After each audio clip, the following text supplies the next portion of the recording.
연말 관광객이 몰린 뉴욕 맨해튼 브라이언 파크 인근에서 캐나다 국적의 관광객이 이유 없는 흉기 공격을 당했습니다. 경찰에 따르면 사건은 월요일 오후 5시 30분쯤 브라이언 파크 서쪽 40번가와 6번 애비뉴 인근에서 발생했습니다. 캐나다에서 온 44세 남성은 공원 내 겨울 명소인 윈터빌리지를 둘러본 뒤 나오는 길에 신발끈을 묶기 위해 잠시 멈춰섰고 이 과정에서 다리를 흉기에 찔리는 피해를 입었습니다. 피해자는 즉시 부상을 알아차리지 못한 채 이동하다 다리에서 피가 나는 것을 보고 상처를 인지한 것으로 전해졌습니다. 출동한 경찰은 왼쪽 다리에 자상을 입은 피해자를 발견했고 피해자는 병원으로 옮겨져 치료를 받았습니다.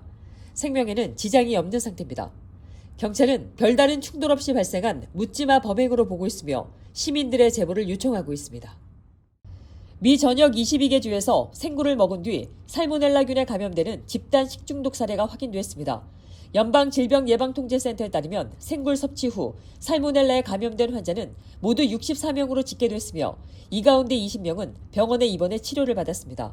현재까지 사망자는 보고되지 않았습니다. 주별로는 펜실베니아가 10건으로 가장 많았고 뉴욕이 7건, 뉴저지와 버지니아가 각각 6건씩이었습니다. 커네디컷에서도 2건의 감염 사례가 확인됐습니다.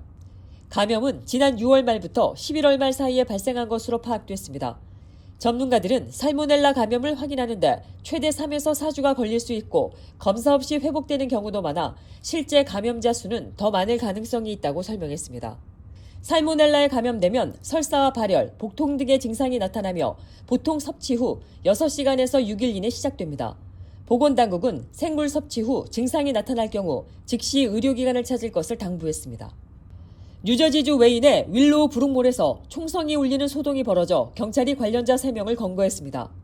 사건은 화요일 저녁 7시 직후 쇼핑몰 푸드코트에서 다툼이 벌어진 뒤 총성이 한 차례 울리면서 발생했습니다. 당시 현장에서는 여러 명의 용의자가 달아나는 모습이 목격됐습니다. 경찰은 이번 사건으로 인한 부상자는 없다고 밝혔으며 수사가 진행되는 동안 시민들에게 해당 지역을 피해달라고 당부했습니다.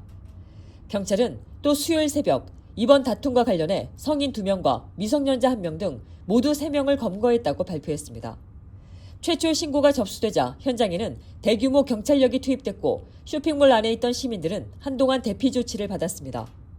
한 목격자는 큰 소리를 들은 뒤 총성이라는 사실을 알게 됐고 매장 직원들이 고객들을 매장 안쪽으로 안내했다고 전했습니다.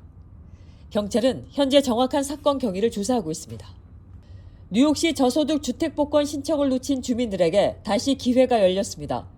뉴욕시 주거 포털 NYC 하우징 커넥트를 통해 진행된 기존 복권과는 별도로 뉴욕시 주택개발공사가 관리하는 일부 재임대 주택이 현재 접수를 받고 있습니다. 이번 대상은 퀸즈 롱아일랜드 시티 헌터스 포인트 사우스에 위치한 5203 센터 블루버드 아파트입니다. 스튜디오 아파트 임대료는 월 $764 57센트로 1인 또는 2인 가구 가운데 연소득이 29,506달러에서 64,800달러일 경우 신청할 수 있습니다. 건물에는 24시간 도어맨과 피트니스 센터, 세탁실, 루프탑 데크가 갖춰져 있으며 신청비와 중개 수수료는 없습니다. 신청서는 이메일 또는 전화 212-901-8022로 요청할 수 있으며 우편 신청도 가능합니다.